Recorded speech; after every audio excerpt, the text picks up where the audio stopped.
Okay.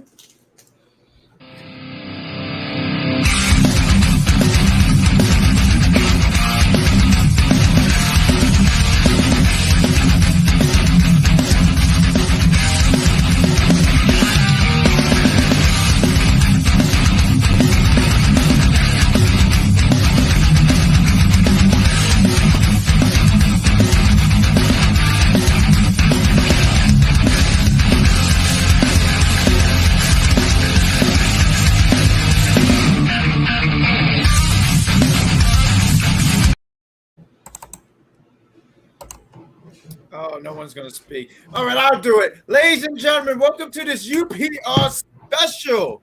WrestleMania season is on its way. We're close to WrestleMania season. We are in WrestleMania season. And we thought, hey, what can we do for a top 5? And we was like, man, what can we do for the top 5? We were like, let's do a top 5 Undertaker WrestleMania matches. I'm your host. I'm one of your hosts, Bad Guy Jack, with Mike Knox and the executive consultant. What's going on, gentlemen? If anyone wants to talk, the floor, come on.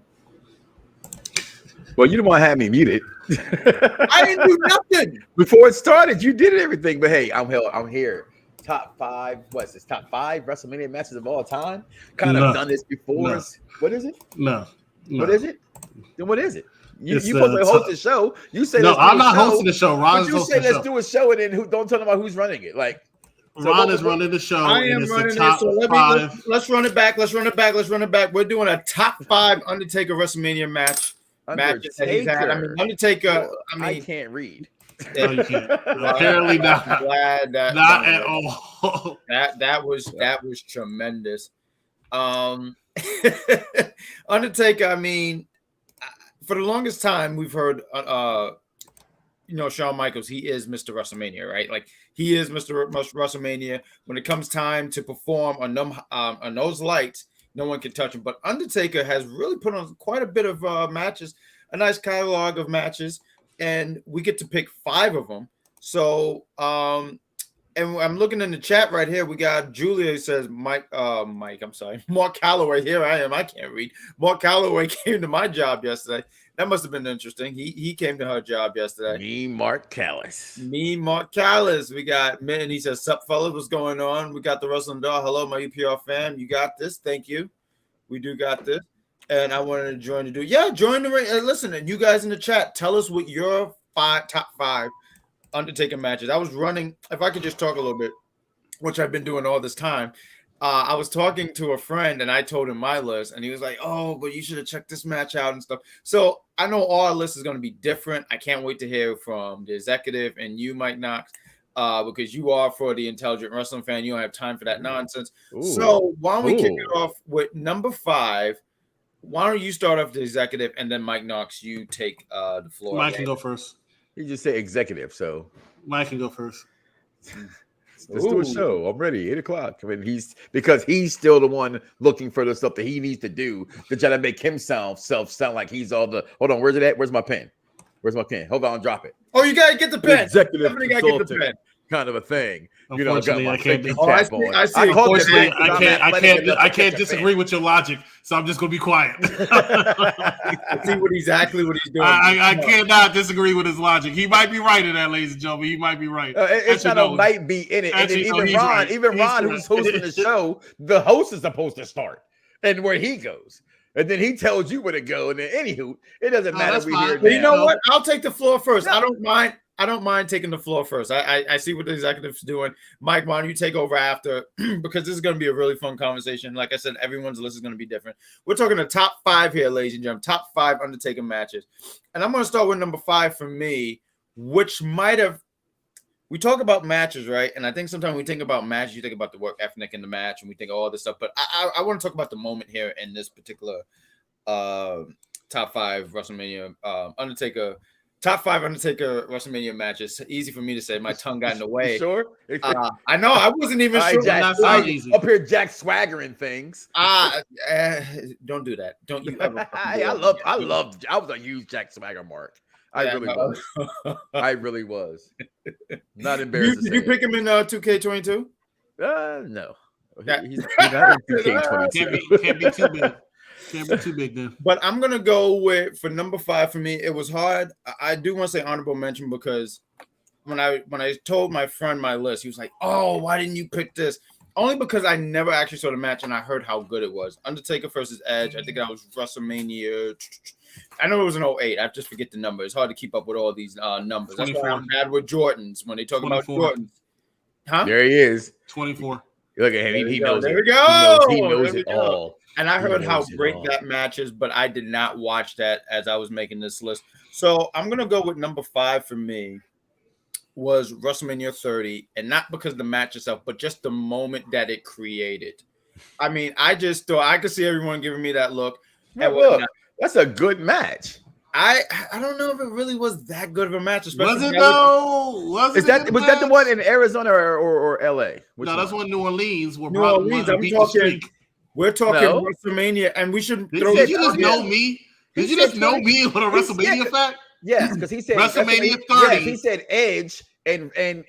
But he stopped talking about that. He moved on to the WrestleMania. No, I was saying that's an honorable mention, but I never got to see that match, and I heard how good it is. Yeah, but because I didn't see it. It's because I didn't see it. It wouldn't have been. I would have just been throwing it on my. And then he moved on. If he tries to stop being executive and let you speak, he moved on. He did. He didn't move on, but okay. Who's running? No. You told me I was the host, and then you talked right over me like a goddamn truck. Stop it. All right, fine. Go with your number 5 pick, Ron. Go with your number 5 pick. No. You said champ wrong. Actually, no. You said champ wrong. I'm sorry. That's right. But I did. This is what happens when you make me champion for a long period of time. And I'm going to WrestleMania as the champion, ladies and gentlemen. But I said number 5 because of the moment that it created. Like, I did not think that was like the best match. I could tell you it was one of those matches for me where it was, where were you? Where were you when this happened? And I remember being in the city at a friend's house watching. And I remember everyone just already said, oh, Taker got this, because Taker's streak, the way it was protected for so long, you just didn't see anyone beating him. And I remember thinking, like, well, you kind of paint yourself in a corner with Brock. But I said, nah, they're not gonna have. I'm sorry, what match are you talking about? WrestleMania 30. Yeah, he got me. He got okay. Oh, that was towards you. Oh, because I know what I'm talking about. I made the fucking list. Okay, but and once again, I want to say, because I see Mitten. No, we're talking about strictly WrestleMania, not SummerSlam, not No Way Out, just strictly no way home. You go see that movie, but WrestleMania. But I do want to say that, but the moment that it created, Undertaker losing, everyone being just the whole, it seemed like the whole area, the arena, the air was taken out of the room. I mean, even the facial of that one black guy, I know he has a name, I just don't remember, but the stunned look on his face. Because I mean, let me ask you guys: did anyone at that point think Undertaker's streak could be ended? No, I thought the best person beat him for the streak, the one who could take the most heat and not be affected by it. So I thought it was a good decision for that person. For business, it wouldn't have been a decision I would have made. I'd have chose Kane or someone like that. Or if he was going to beat the streak, beat it years ago. When I tell you what my number 5 would be. And why don't you take the floor? But that's my number 5. Him against Brock Lesnar. Why don't you take the floor, Mike?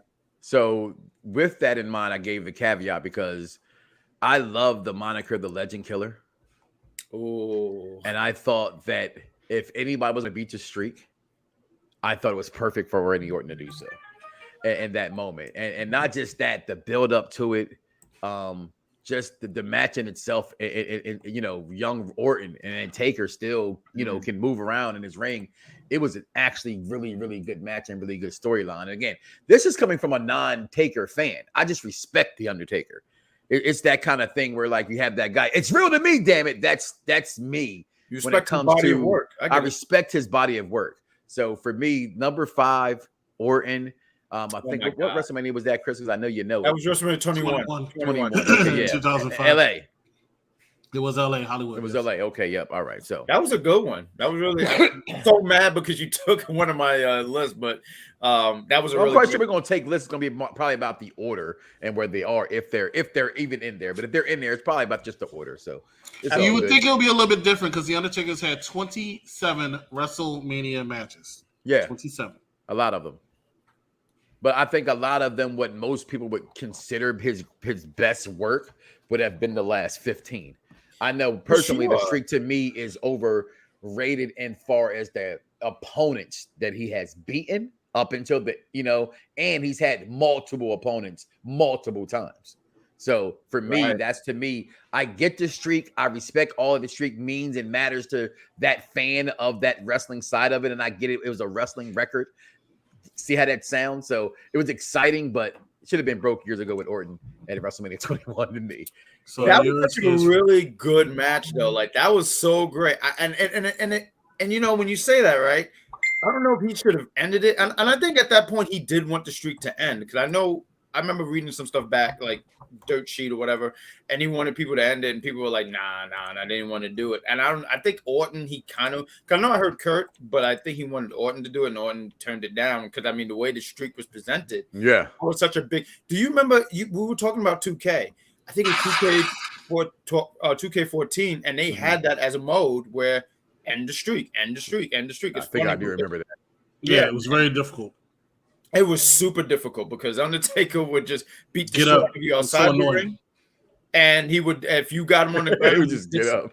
He would just get up. I hit him with like 5 F5s, and he just gets up out of nowhere. They do the cutscene thing, And but he would disappear, right? And then he would just like choke. Yeah, he would disappear. I remember that now. It was ridiculous. I didn't even understand why it was that hard. It was really that hard. But that was a really good choice. What do you got, Executive? Well, you know how I do my top 5s.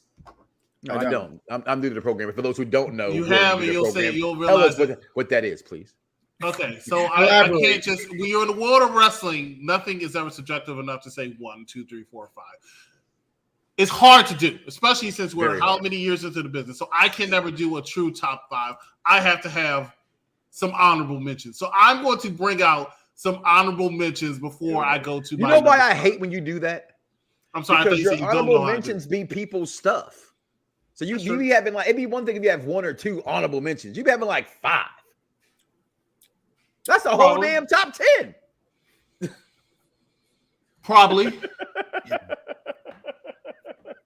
So an honorable mention would be 1 or 2. You know what I mean? I think that's always notable. But you can't be pulling out 5, and then they might be somebody's 1, 2, 3, or 4. So I have 2 honorable mentions. The first honorable mention I'm going to mention is an old classic for me, because I think it was the first match Undertaker had at WrestleMania that was actually good. Oh, okay. Right? Good. Okay, it wasn't now great. It wasn't in the top 10, but I thought it was good. It was the first one, right? And that would be no. I'm sorry. As I'm looking through this list, right, I have to change my mind. My number 1 honorable mention for WrestleMania Undertaker matches is this one: Undertaker versus Rick Flair, WrestleMania 18 in Toronto, Canada. I just thought this match was so very well done as far as storytelling in a match, and of course it was. Look at the 2 of the greatest storytellers in the ring of all time. Oh, you got Corona? Yeah, listen, that was not only just a good honorable mention because I had it in mind as well. It hard not to make the list. That match was really, you talk about it all the time, and you know those matches it is the ones you don't think is going to be good.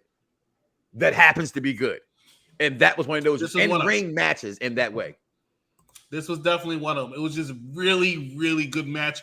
The commentary was good. Oh, Booger Red. Oh, he's the devil. Arn Anderson coming out and giving the spine buster. Undertaker tombstone at the end when he was only doing the last ride, really. I mean, it was just a very, very well put together match. I loved it. It's one of my favorite matches to mimic when I used to wrestle the pillows. So I gotta give it up to that match.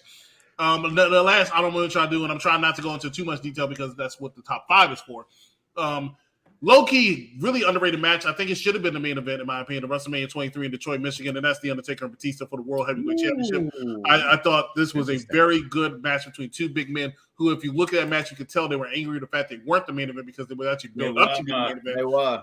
And then Cena and HBK took it. And they had a good match, but I thought this match right here was actually the better of the 2. It was just a very good match. The crowd was into it. It was a shorter match, but it was really, really good.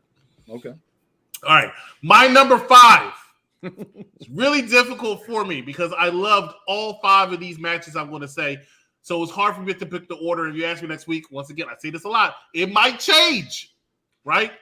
But my number 5 is a part of a trilogy. Yes, that gives you a spoiler right there. It's a part of a trilogy. It's The Undertaker versus Triple H in Houston, Texas, WrestleMania 17. I had that on my list. That was, and I watched that match a couple minutes ago. Well, not a couple minutes, a couple hours ago. So was Undertaker and Randy Orton. It was a very good match. The first one, these two at WrestleMania, and it was just. And the funny thing is, this match wasn't even planned to begin with because they didn't have an opponent for Undertaker, and they said, "Oh shit, we gotta do something with Undertaker. Let's give him Triple H."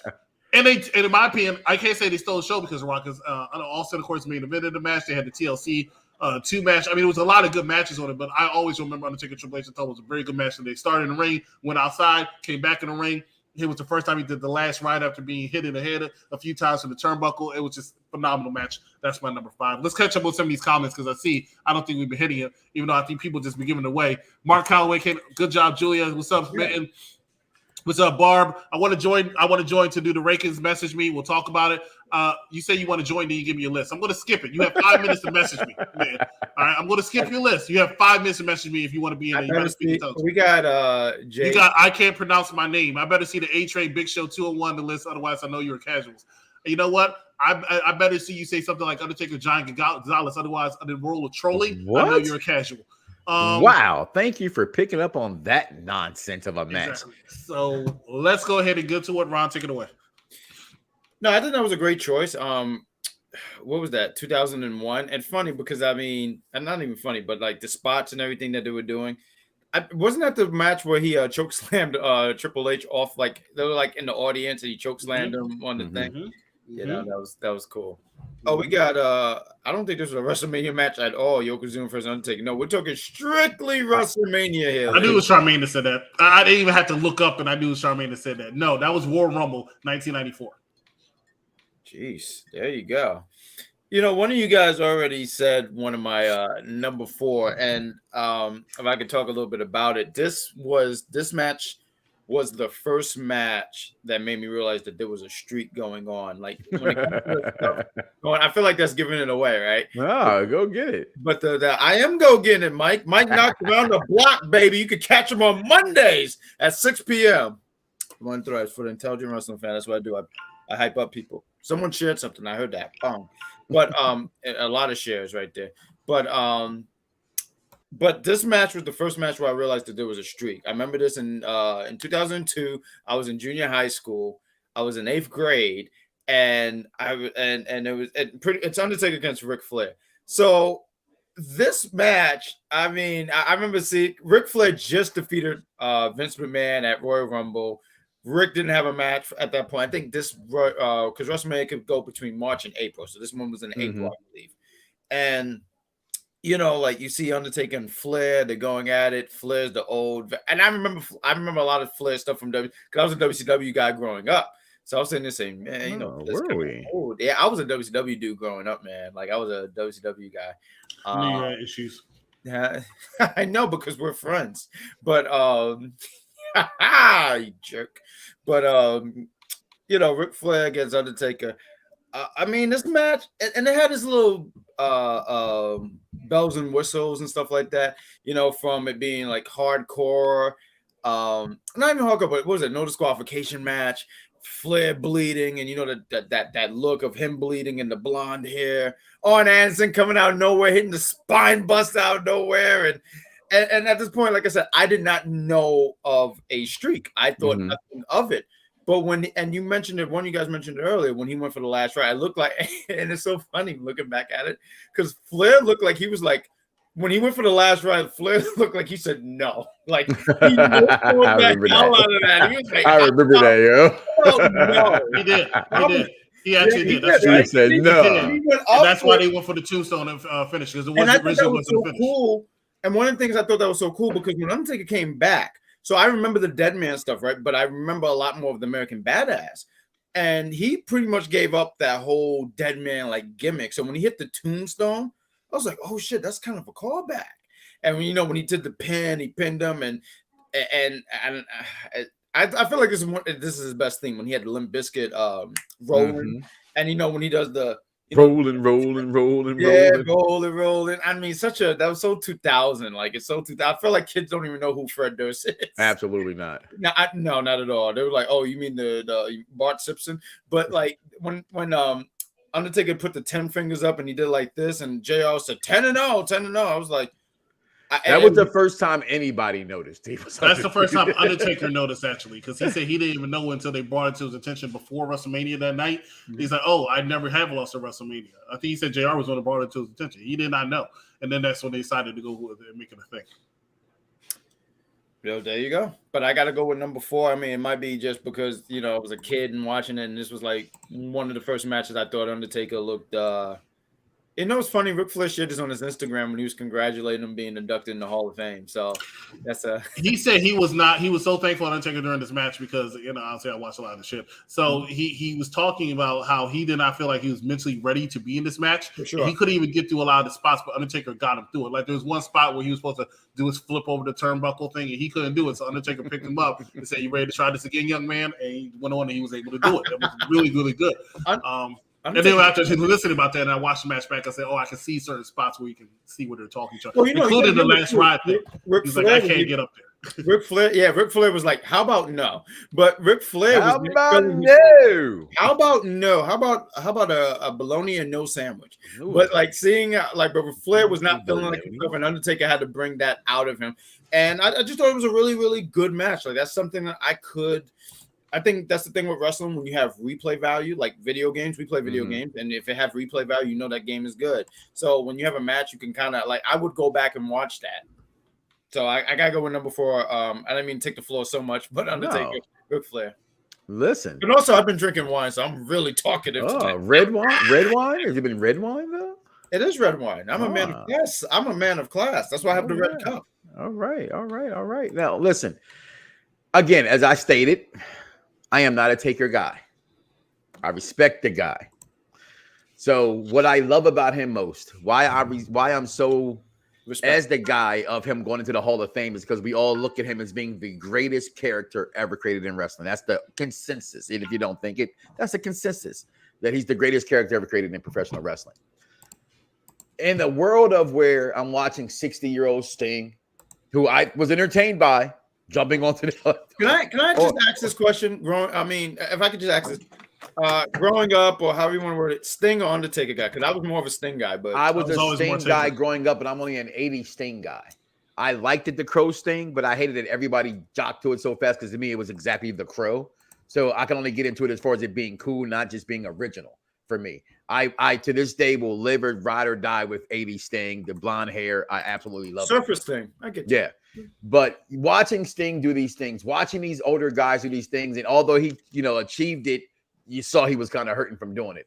I thought the best thing that ever happened during the pandemic era was the cinematic wrestling matches. Ooh, okay. And I thought not only did the one Sting do with Darby Allin and them against FTW, was that FTR crew, but I really thought for my number 4, AJ Styles and The Undertaker. And here is why.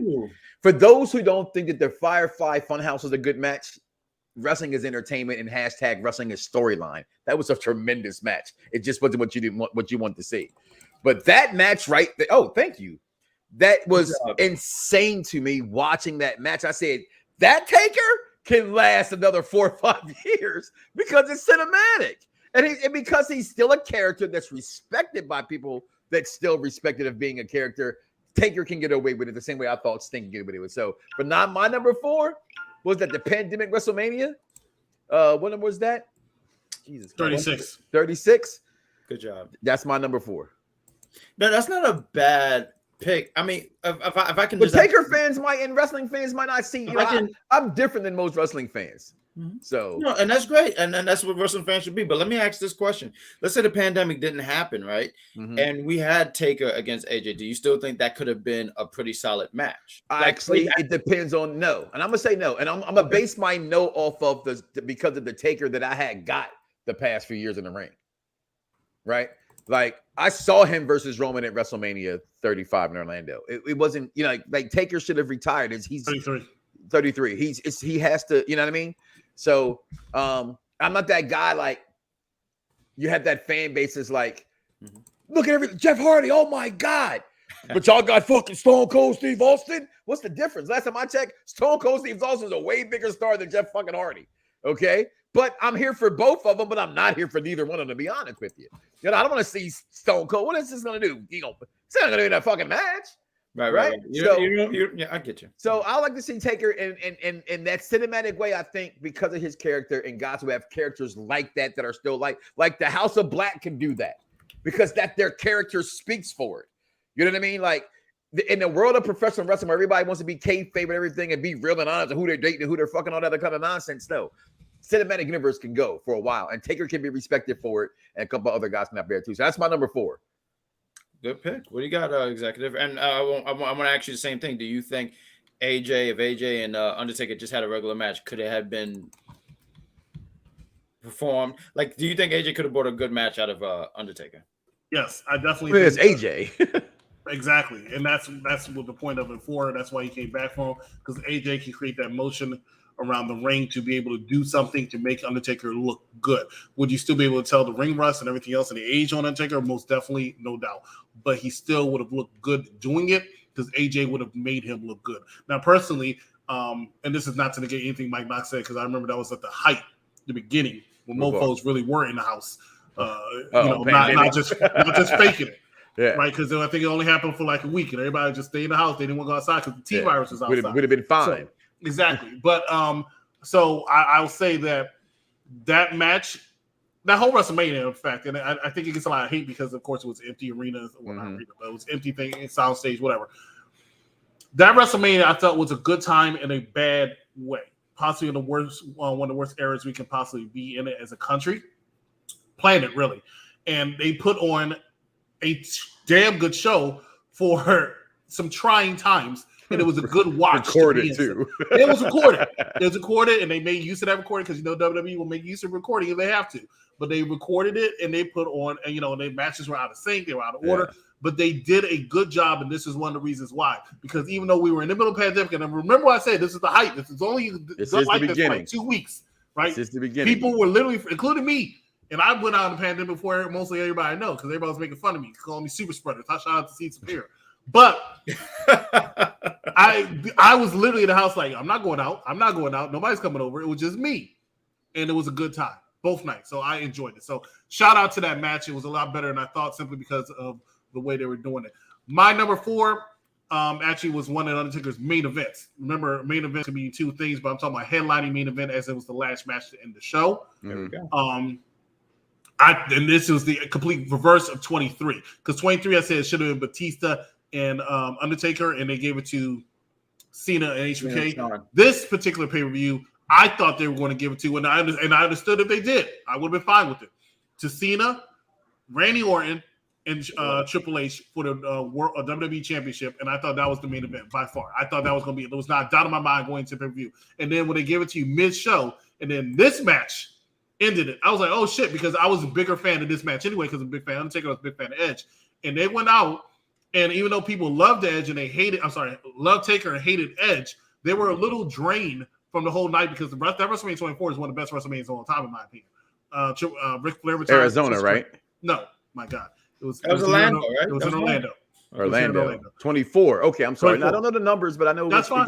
It was Orlando. Okay. It was 24 in 2008. Right. That was a very good one? one. Yes. I was not there for that one. I didn't live here yet. Listen, And the funny thing is, that was before I started really traveling, and my first travel was here to Orlando. And I either could have went for WrestleMania or 2 months later for my birthday, and I chose my birthday. And I somewhat, as Vic would say, shout out to Vic on UPRE, I regret it. But that's the mania that I thought Cena shouldn't have came out with. MVP should have. That's one of my favorite entrances from Cena. It is, but I just thought, why did MVP have FAMU? Should have. But this was a really good match. It was a great match for, I said shout out to Vic and he appears.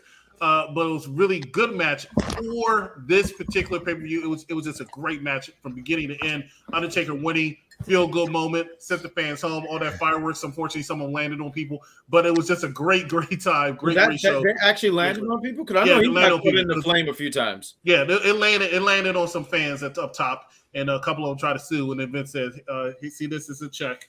Shut your mouth. That's exactly what happened. But that's my number 4. Vic, I don't know if you know what we're doing. Top 5 Undertaker matches. If you have your 5 and your 4 real quick, if you can name them real quick so you can catch up, that'd be great. Okay, so number 5 is Hogan and Taker. Why? Because that's. Can you hear me? WrestleMania. Oh, WrestleMania. Top 5 Undertaker WrestleMania matches. I don't think I said that. Excuse me. I don't think I said WrestleMania, so I'll leave it alone. Excuse me. Sorry about that. Welcome back, Vic. Welcome to UPRW. I know you do entertainment, but yeah, he hasn't been on UPRW in a while, has he? I mean, yes. No, I'm excited about this because I literally just hit the bucket list and met Taker the other day. How was that?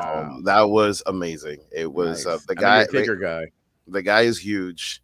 I got a WrestleMania 36 mini belt signed. So I'm gonna hold on to that for about a decade and see what's up because that's the last match. You know what I mean? So that's definitely okay. I'll say that Mania 35, I'll say that's my top, that's my 5. Why? Because it was the end and it wasn't a real match, it was a cinematic match. Okay, you know what so I mean? However, if anybody wants to know what Vic is talking about, he's talking about 36. 36. I got a 36 sign. Excuse me. He wasn't. I just said for number 4, right? He wasn't at 35.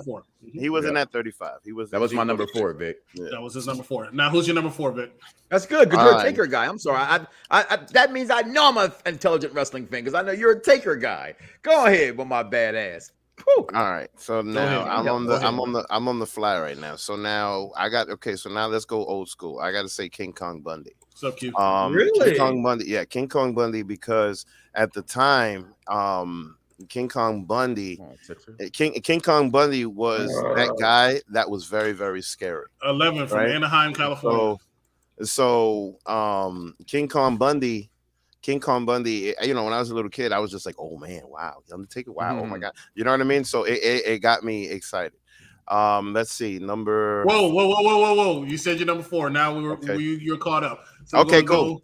What we're going to do, right? Not to steal your thunder, Ron, but we're going to take a quick break to reset, right? Okay. And then we're going to come back. We're going to finish out with our top 3. Ladies and gentlemen, you're watching Unpopular Reviews. Stay with us. We got some more to come. Hey, I got an idea. Find out what we're reviewing on UPRE immediately after this show. Huh? Immediately after the show. Yes, I'm stalling because I'm loading the video. But find out what we're reviewing immediately after this show. Stay with us, ladies and gentlemen. You're watching UPRW.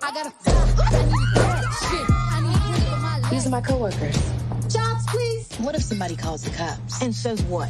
I spent $5,000 at a strip club. Send help. Hammer time. I was born to flex. Diamonds on my neck. I like boarding jets. I like more than sex. But nothing in this world. I like more than sex. We didn't do anything. No one could see, but I was shaking my ass. Oh, no one asked for that. No one asked for that at all. Reset. Another one?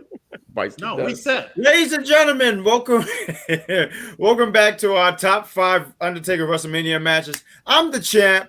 He's Mike Knox, the executive consultant, and we got Deadman. Welcome back, Deadman. And we are on, what is it? On number 3 pick. Yes. So, earlier the executive said something smart, right? He have all these matches. Every day I wake up and say something smart.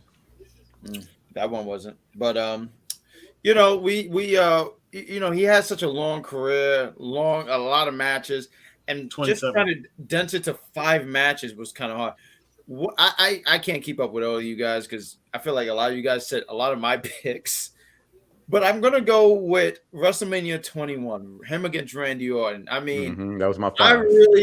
I really thought this was a good match. I mean, really good. I mean, even got you slightly, I don't want to say scared, but at this point, you knew how big the streak was, to the point where it was like, I'm challenging Undertaker at WrestleMania. Not even, I'm going for a championship. I'm challenging Taker because I'm ending the streak. This was was it Raw versus Smackdown kind of match.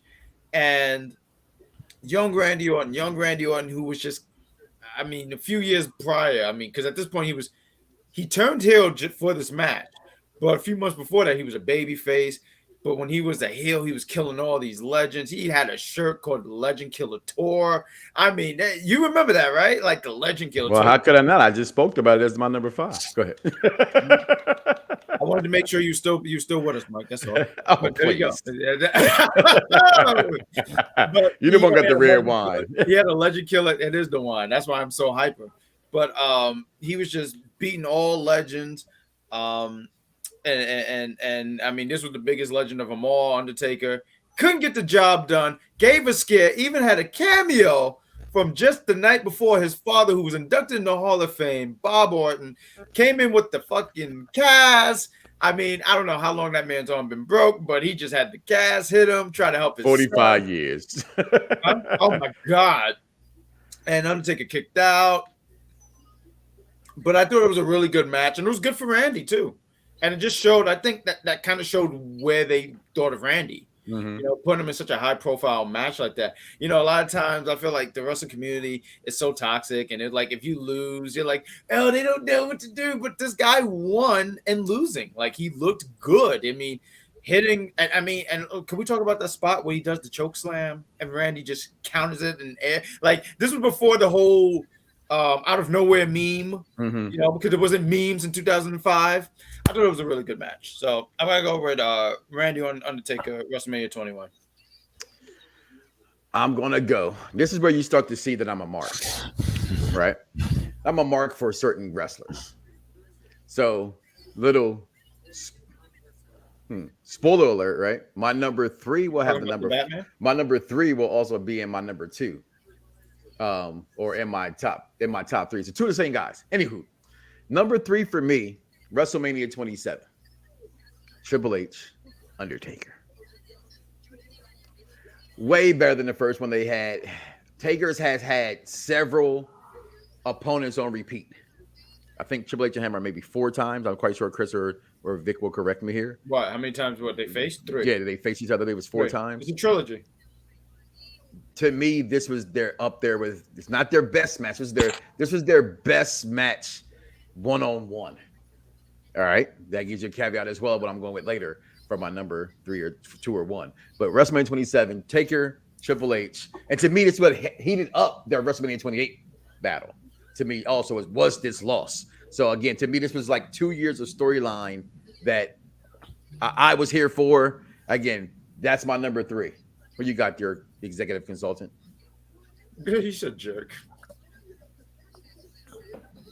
Oh, me? Okay. Well, Chris is still looking. Well, you know, this is a toss-up, but I appreciate this match for what it was. And I gotta say, Taker Cena as my number 3. Why is that? And the reason I say that is because of the build-up to it. I hate Chris. We were in a situation where the previous year the streak ended, and you know, it was like this. There was this whole booking of the Undertaker, like he was gone and he was down at himself and all of that. And Cena was cutting these amazing promos on Taker, and then the build-up got to the end, even up to Mania, where Cena was sitting in the. That's the one in New Orleans, right? Yeah. So it got to the point where, like, at that point, everybody knew what was going to happen, but they built it up to the point where Cena was sitting in the stands, and then all of a sudden, bomb, the music comes out, and then they have the quick match. It wasn't the best match, but what I liked about it is just the 6 month, the time that they build up the story to it, and then Undertaker got a quick win, and then it was kind of like him redeeming himself, because I think that was also after the Saudi show. I might be wrong. But I think that was also like that botchery that happened with Goldberg. It might be after that. I'm not sure.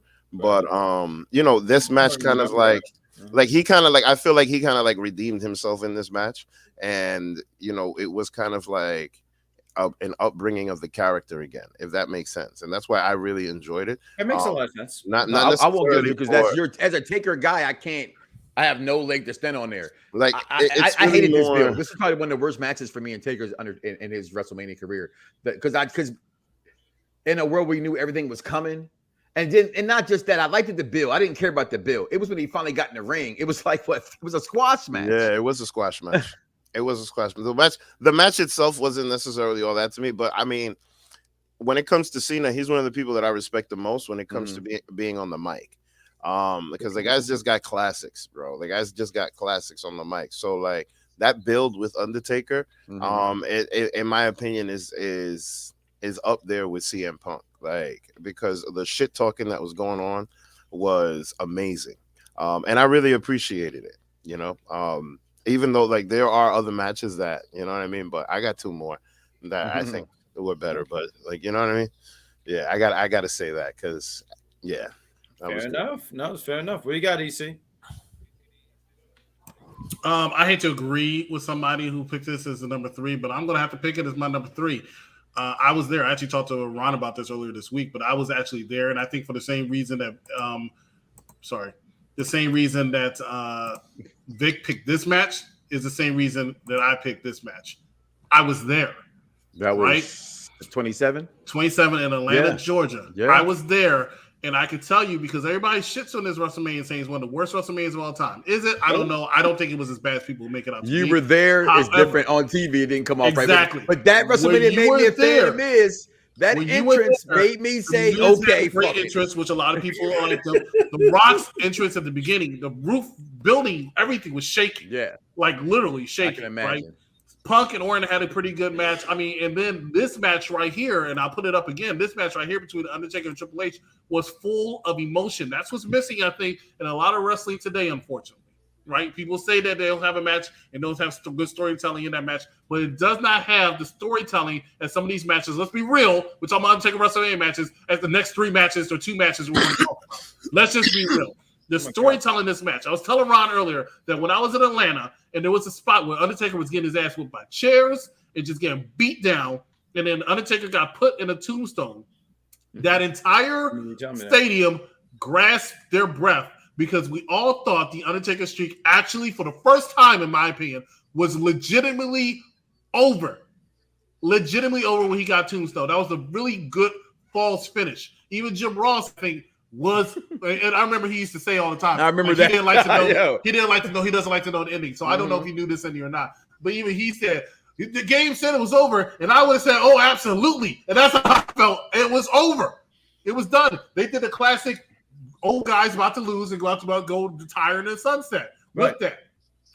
And then, you know, he gets put him in the daggone triangle choke. That hold, yeah. And the Triple H taps out. Oh my gosh! And then it spent like 5 minutes. Undertaker it was just in the ring, and I don't know if this was a shoot or not, where he could not move and had to stretch his ass on out there. It was just so much emotion in that match, and being there made it even more. I will always have a special place in my heart for that match, so it gets a number 3, and it would get number 1, honestly, but unfortunately, we're going to talk about number 2 and number 1. Let's talk about number 2. Bad Guy Jack. Let's go to you. I'm ready. Well, for me, My name's not Jack. That was well put. So for me, for number 2, as a matter of fact, if I could just pull the curtain back a little bit, me and EC, we were talking last Saturday. I was at work and we were trying to come up with a top 5 and whatever, and we came up with this, and we were just talking about some reminiscence of some of these matches Undertaker had, and he's had a lot of great matches at Mania. We were just changing some, like, oh, what about this match, that match? We were talking that stuff, right?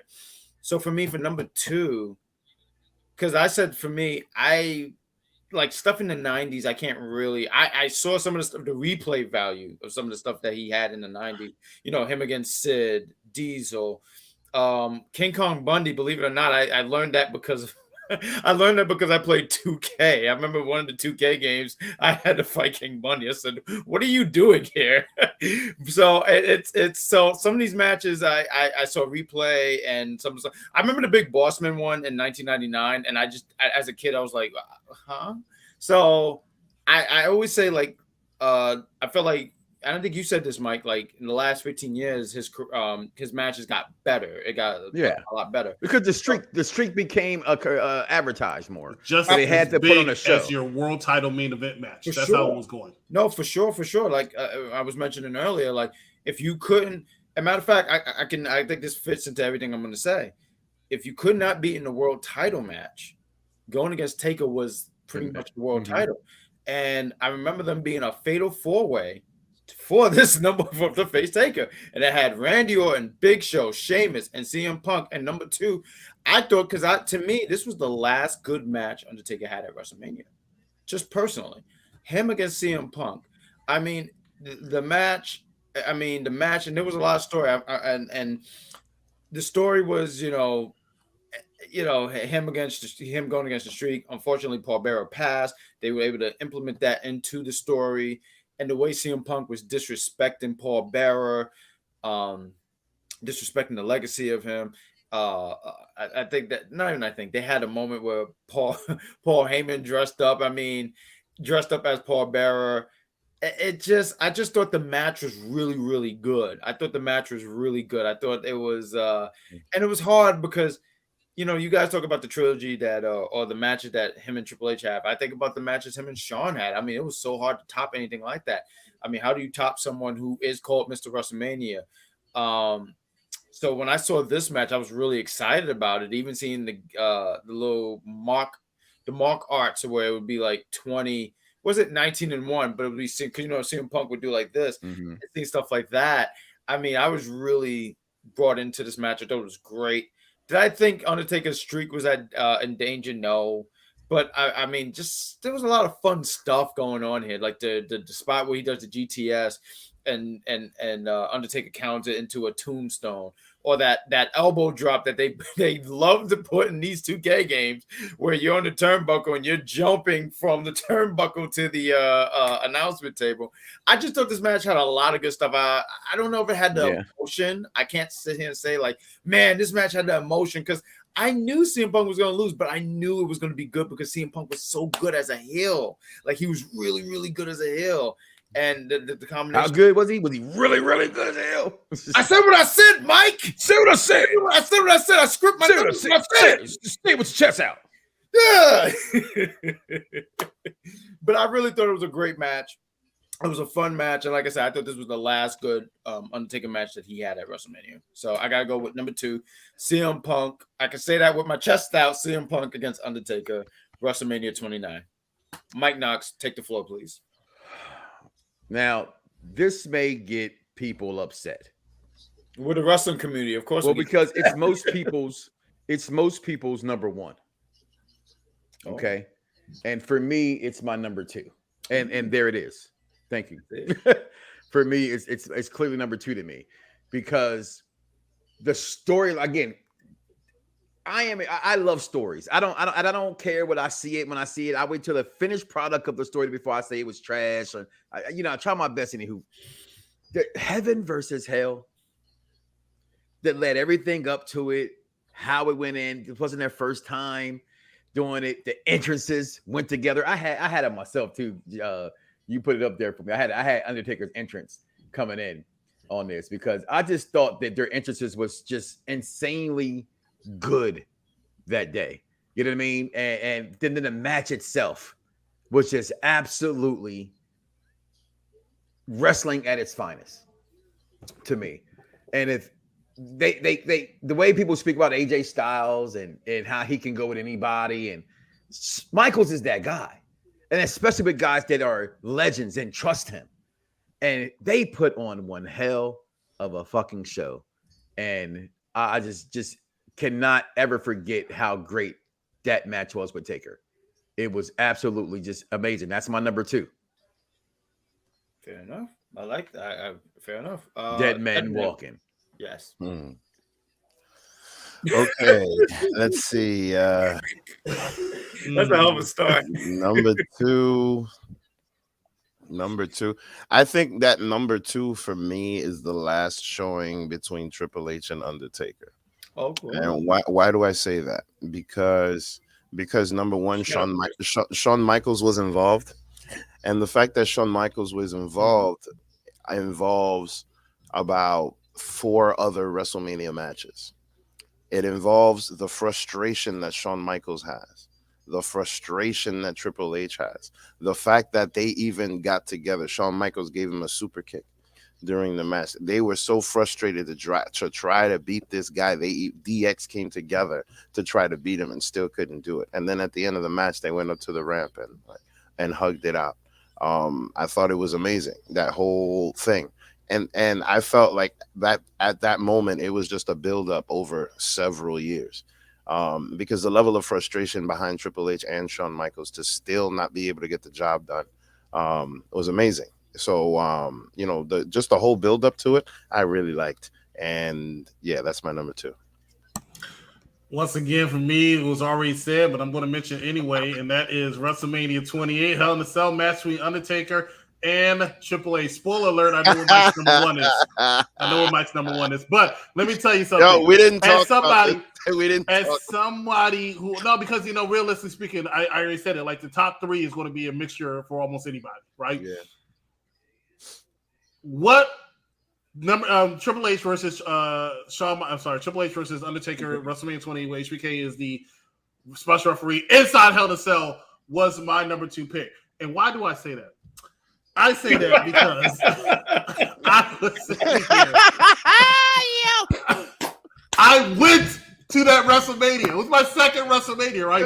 And as much as I sit here and say, oh, WrestleMania 27 wasn't that bad, you had to be there, and I sit here and I defend it, I don't have to do that with WrestleMania 28, and I was at both of them, and I still see a freaking difference between WrestleMania 28 and WrestleMania 27.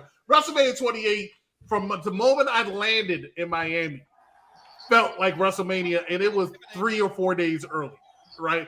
3 or 4 days early. Me going to South Beach, me going to clubs, me going to strip clubs. Everywhere you went. Everywhere felt like WrestleMania. Yes, Chance.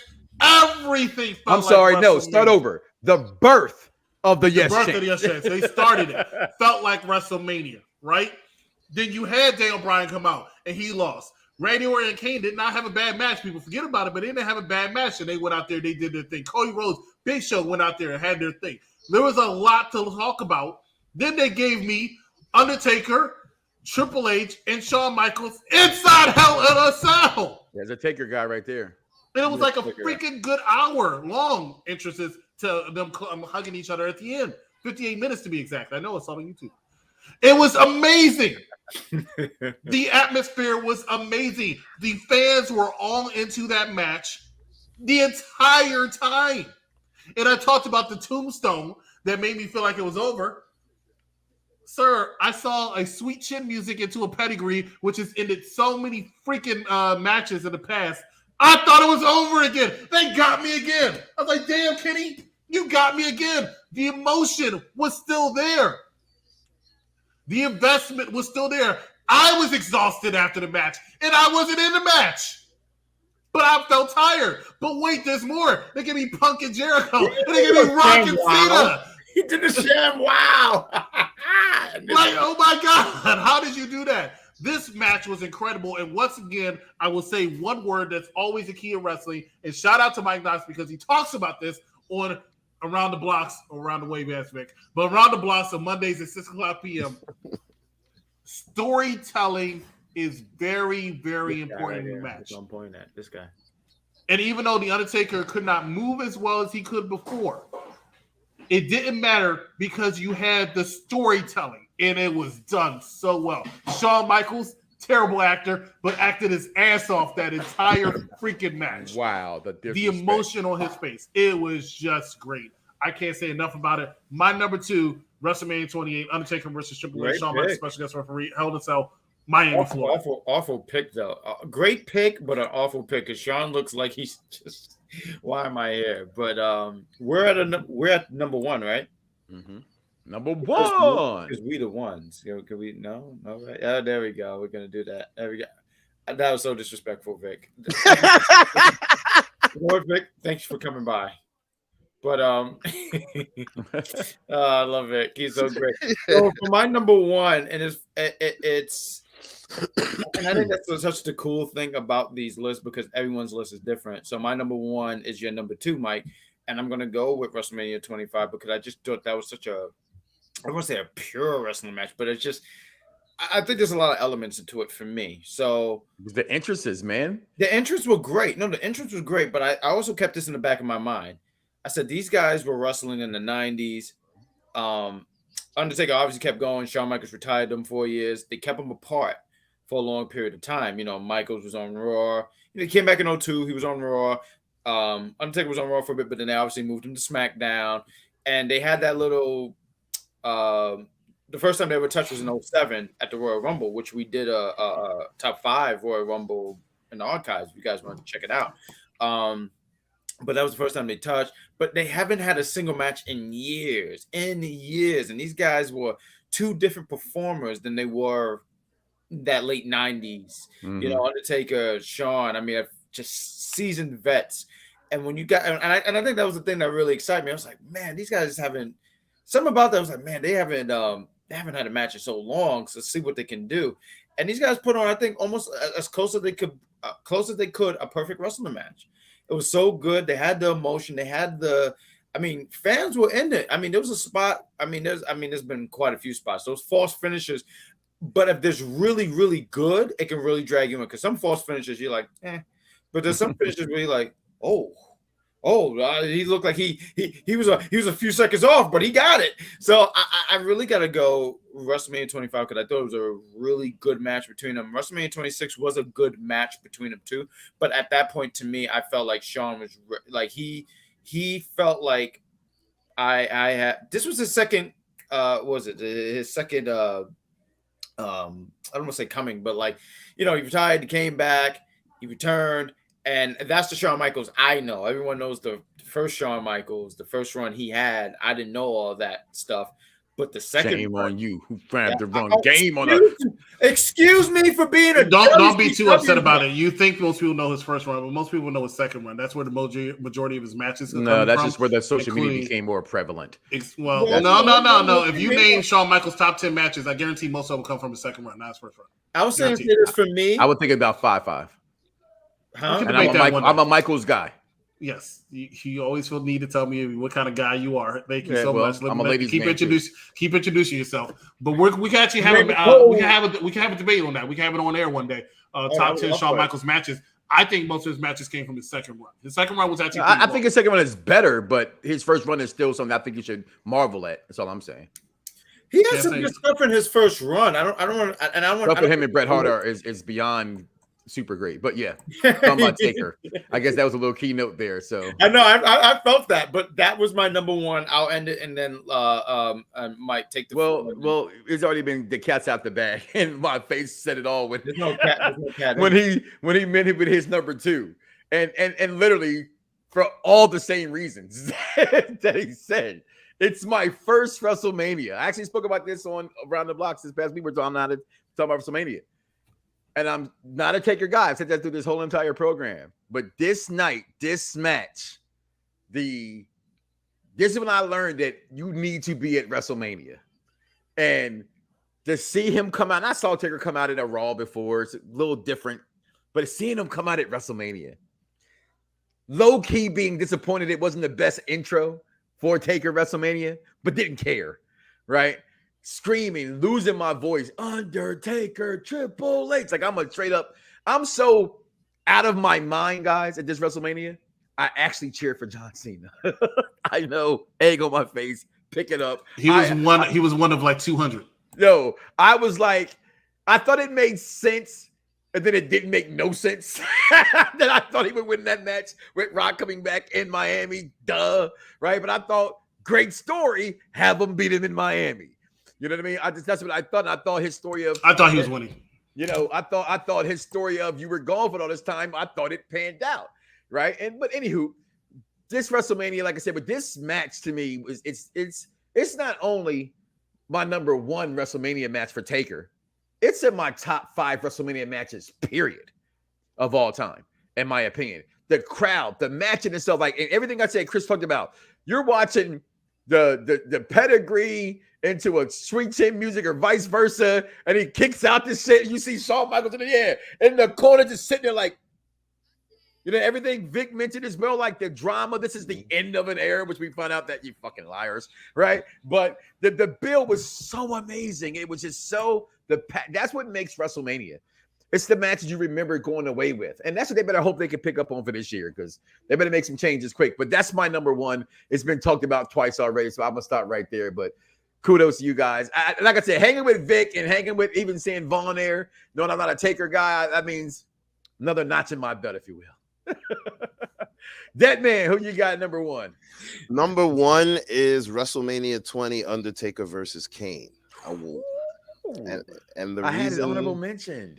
and the reason I say that is because from the first, oh yes, the crowd went nuts. Why? Because that was the return of the dead man. That was the first time that the crowd had seen that character not as the American Badass. That was only Taker I ever actually been a fan of, to be honest with you. Was the non, Yeah. So that was the end of that. And mind you, there was this whole drama between Undertaker and Kane over Paul Bear. This was one of the first times that we saw Paul Bear again back with the Undertaker. And mind you, this was after corporate ministry, after his heel run, after his return, and then becoming an American Badass, after a big storyline having to deal with Kane, Undertaker, and Paul Bear. So, to everybody that was at least paying attention at the time, they were very, very interested in this match. Now, mind you, the wrestling wasn't necessarily the best, but the storytelling behind that, amazing. And the reason it's my number one is because, without Undertaker, there is no Kane. And Kane is the character that Glenn Jacobs just rode out into the sunset. He'll be Kane forever. Therefore, and that's thanks to the Undertaker's character. And I don't think, and mind you, wrestling fans, and I might be one in this moment. What do you mean there would be no Taker without Kane? No, there would be no Kane without Taker. Okay, I must have heard you. That's what I'm saying. And I don't think, and mind you, and I could be wrong about this, but I don't think. I think you're right. I don't think that there's any other wrestler whose character has been able to produce another character that's lasted this long. Talking about bringing your boys along from the hood, basically. You know what I mean? And that's one of the things. And mind you, and mind you, and that's one of the things that I appreciate the most, because long term, and then long term, now you kind of see history repeating itself a little bit when it comes to Paul Heyman. Because you have these two people that have a long history with each other, and then they have this one manager that kind of divides them both and makes the story incredibly compelling. Without Paul Heyman, all the drama between Brock Lesnar and Roman Reigns is not as dramatic. You know what I mean? Paul Heyman is kind of the sizzle to the steak right now. And I really appreciate that, because it reminds me of what happened between Paul Bear, Kane, and Undertaker. So that's my number one. Hey, Chris, can I interrupt you for a second before you go with your number one? As an honorable mention, I did put it on here. Where did I had it in here? Did you take it out? Maybe, but it's in order. Yeah, there it is. Okay. Honestly, WrestleMania 15, and I thought the storyline, the way the Brood came down at the end, I wanted to just mention it with the Brood coming up, how they hung Boss Man. I thought it was crazy. Like at that time, that was really like a what the F moment in wrestling, right? And like I said, then at the end of that, you have the Brood come propelling off the top from the ceiling. It's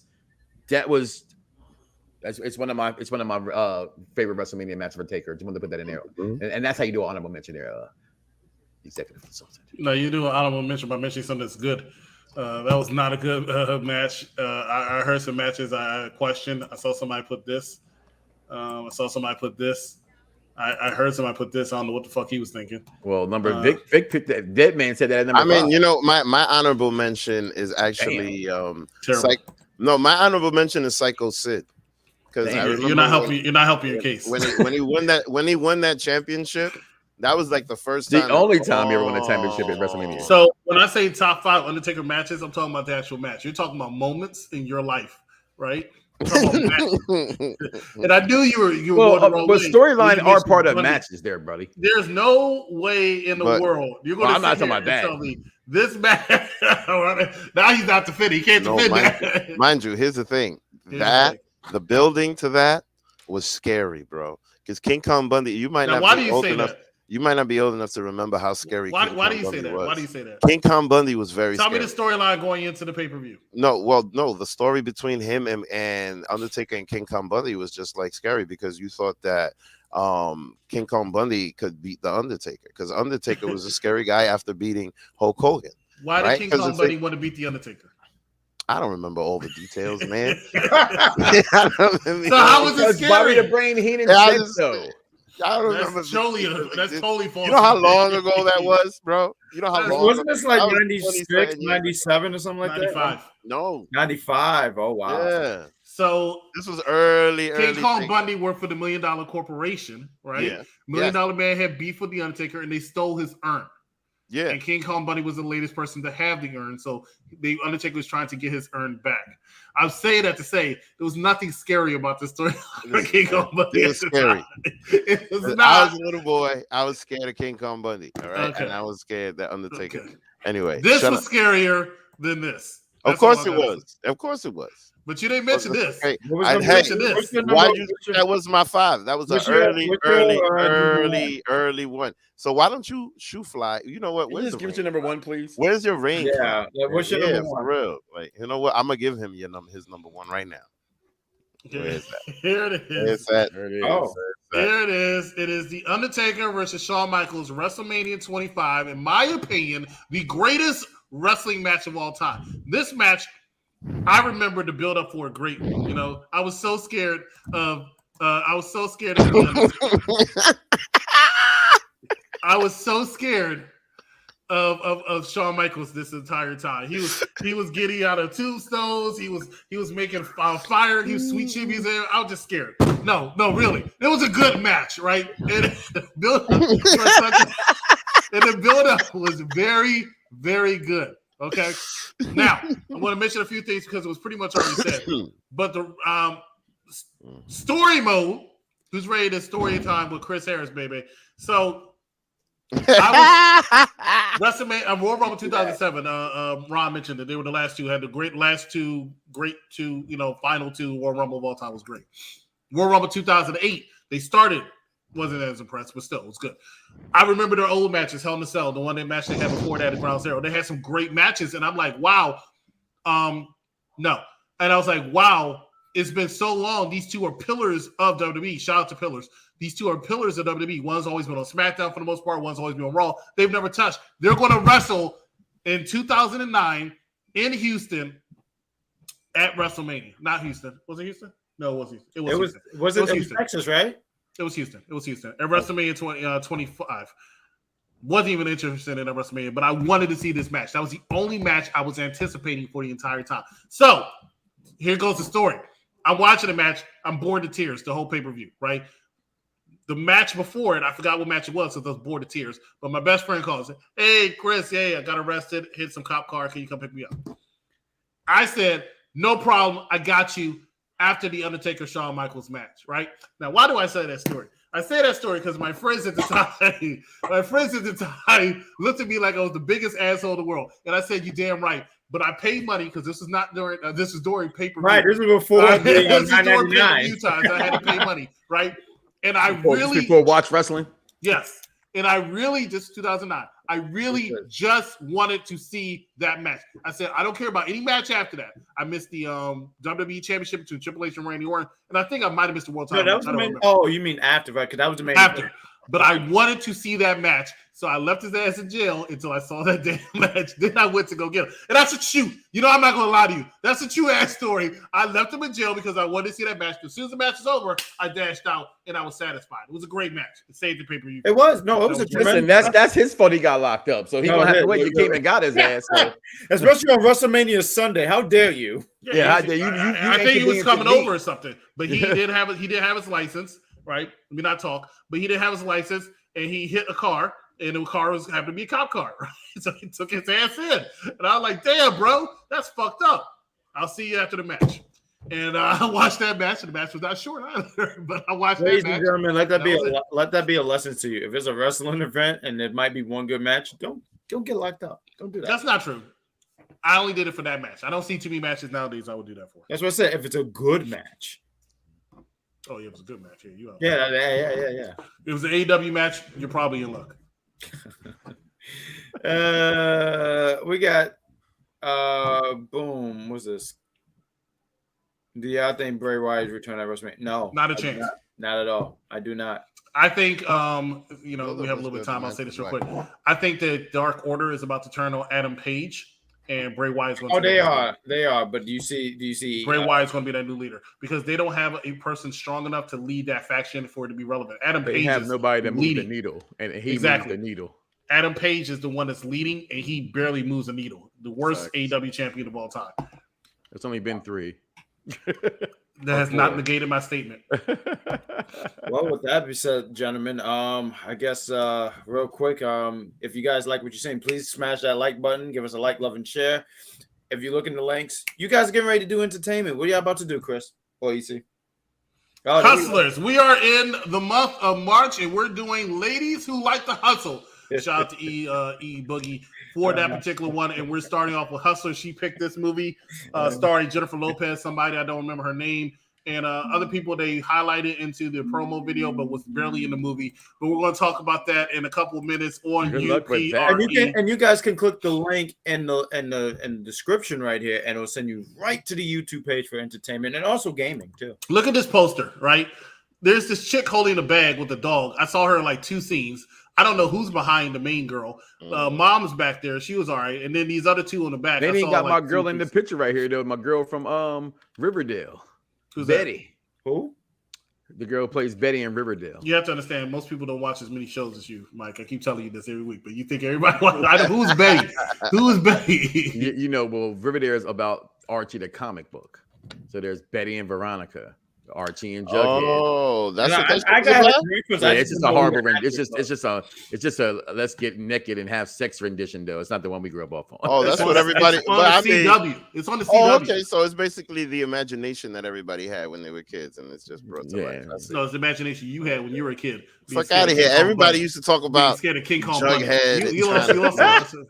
You used to smash. Listen, King Kong Bundy eating the things. Oh no, that eating was what thing? Bundy never scared George me. The Animal Steel, just George the Animal Steel. My bad. He never scared me. I gotta say, this has been George the Animal Steel. Gentlemen, this was our top 5. Ron's trying to wrap us up. Yeah, I'm trying to wrap this up right now, gentlemen. This was. Thank you. Hold on. Thank you. Ladies and gentlemen, this has been our Undertaker top 5 WrestleMania matches. Please like, love, and share. Smash that like button. Continue to follow us. Follow us on all social media. And I'm playing this great ass WWE 2K22, by the way. And he's playing, and he wants to play. I can't play for another 3 hours. I gotta wait until tomorrow. So damn it. Bye.